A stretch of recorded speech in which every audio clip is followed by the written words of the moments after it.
নমস্কার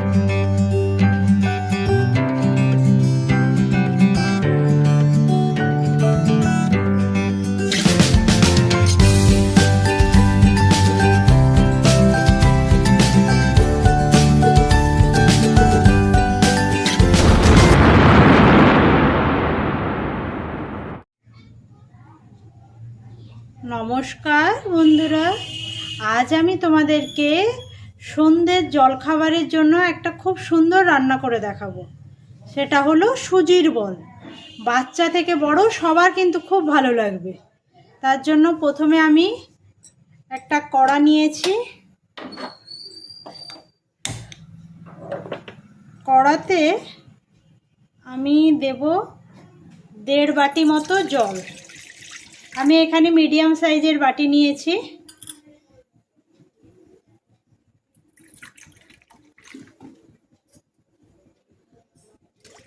দেড় বাটি মতো জল দিলাম। এই জলের মধ্যে 1 চামচ মতো সাদা তেল আর দেব কিছুটা নুন।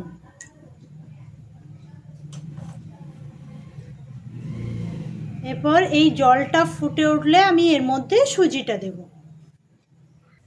এই দেখুন জলটা আমার ফুটে গেছে। এরপর আমি এর মধ্যে সুজিটা দিয়ে দেব। যে বাটির মাপে আপনারা জল দিয়েছিলেন, আমি 1.5 বাটি জল দিয়েছি আর 1 বাটি সুজি দিয়েছি। ওই বাটির মাপেই দিতে হবে। এরপর সুজিটাকে এইভাবে নাড়তে হবে, সাথে সাথেই নাড়তে হবে, না হলে কিন্তু ডেলা পাকিয়ে যাবে। এইভাবে নাড়িয়ে নাড়িয়ে জলটাকে শুকনো করে নিতে হবে।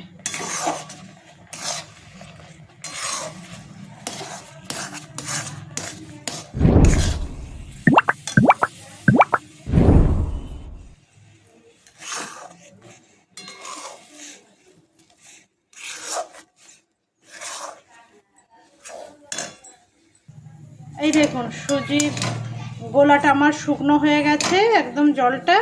এরপরে আমি এটাকে নামিয়ে ঠান্ডা করে নেব। এরপর কড়াইতে সাদা তেলটা দেব। এরপর আমি ওই সুজির বলের জন্য পুরটা বানিয়ে নেব। কড়াইতে তেল দিয়ে আমি এর মধ্যে ঝুড়ি ঝুড়ি করে আলু কেটে রেখেছিলাম, সেই আলুটা দিয়ে দেবো। এতে আপনারা বিভিন্ন রকমের সবজি দিতে পারেন।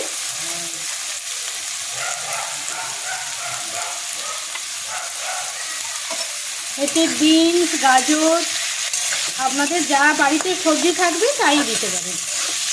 আলুটাকে একটু লাল করে ভেজে নেব। একটুখানি নুন দিলাম।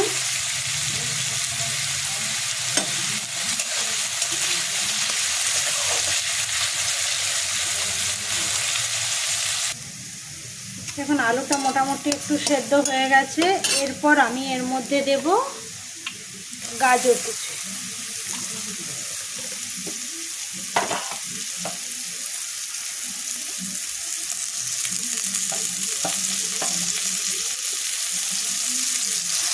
এই গাজরটাকেও একটু নেড়ে নেব ভালো করে।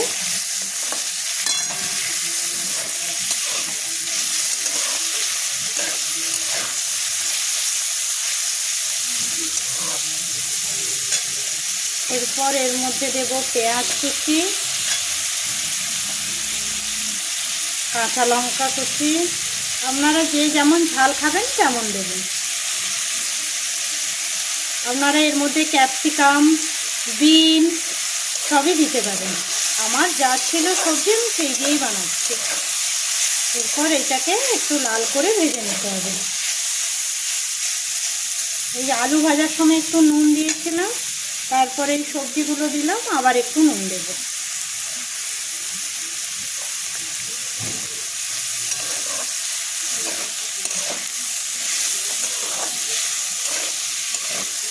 এটাকে একটু লাল লাল করে ভেজে নেব ওই স্যুপটাকে।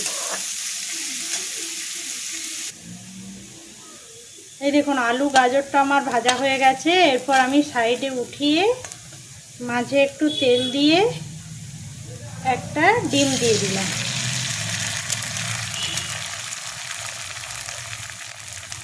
এবার ডিমটাকে ঝুড়ি ঝুড়ি করে এর সাথে মিশিয়ে নেব।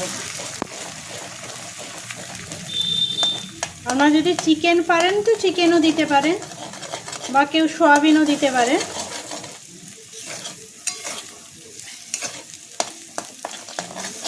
এইভাবে ডিমটাকে আমি এই আলুর পুরের সাথে মিশিয়ে নেব।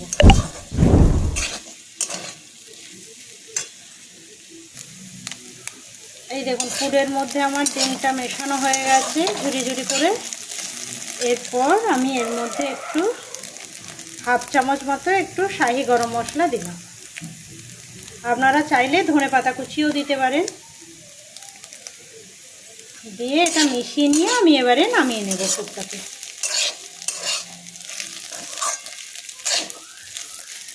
এই পুরটা আমার রেডি হয়ে গেছে, পুরটা নামিয়ে নেব।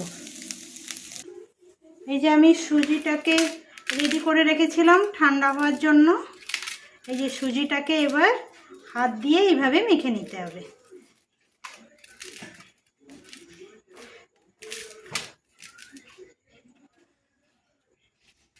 একটু ভালো করে আটা মাখার মতো মেখে নেবেন। পারলে হাতে একটু তেল নিয়ে নেবেন, তাহলে আর হাতে আটকাবে না।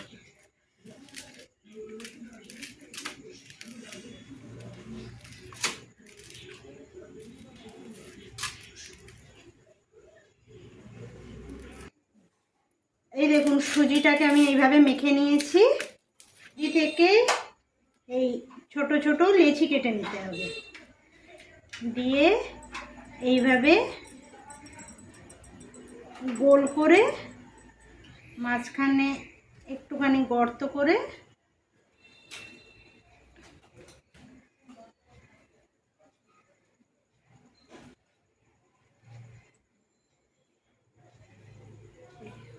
দিয়ে এই পুরটা এর মধ্যে দিয়ে দিতে হবে।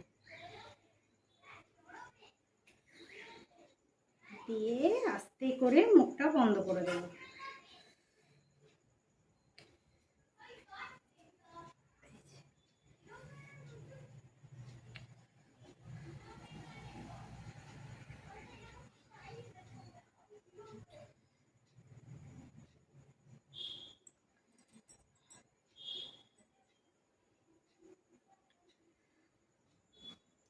একটু সাইডগুলো টিপে টিপে দেবে।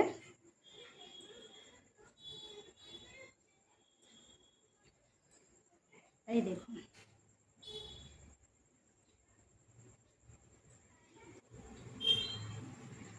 এরপর একটা চিমটা দিয়ে আমি একটু গায়ে একটু ডিজাইন করে দিচ্ছি, এরকম ওঠা ওঠা। দেখুন এটা দেখতে ভালো লাগবে তো, তাই জন্য আমি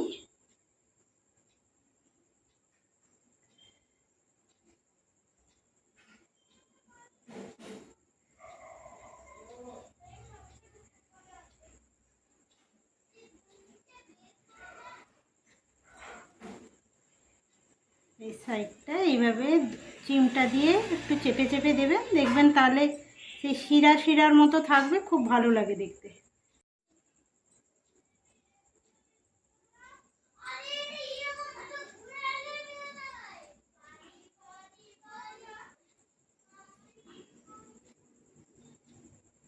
ওই দেখুন আমার হয়ে গেছে একটা বল। এইভাবে আমি বাকি বলগুলোও তৈরি করে নেব। এই দেখুন সুজির বলগুলো আমার রেডি হয়ে গেছে। এরপর আমি এগুলোকে ভেজে নেব। এই দেখুন এদিকে তেলটা আমার গরম হয়ে গেছে। এরপর আমি সুজির বলগুলো এক এক করে দিয়ে দেব। গ্যাসটা কিন্তু মিডিয়ামে রাখবেন, একদম হাইতে দেবেন না, তাহলে উপরটা পুড়ে যাবে আর মুচমুচেটা হবে না।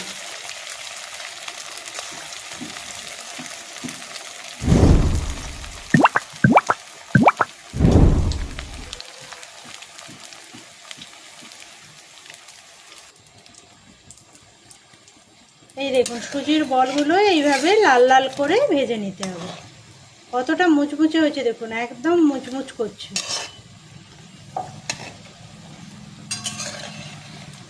এই বলগুলো ভাজা হয়ে গেছে লাল লাল করে, এবারে আমি তুলে নেব। এই দেখুন সুজির বলগুলো আমার রেডি হয়ে গেছে। এরপরে দেওয়ার আগে আপনারা ওপর থেকে একটু চাট মশলা ছড়িয়ে দেবেন, তাহলে কিন্তু খেতে আরো সুন্দর হবে। এই দেখুন সুজির বলগুলো আমার রেডি। আপনারা এইভাবে একবার বানিয়ে দেখুন, আর অবশ্যই আমাকে কমেন্ট করে জানান কেমন হয়েছে খেতে। আশা করি খুবই ভালো হবে, কিন্তু খুব মুচমুচে হয়েছে একদম।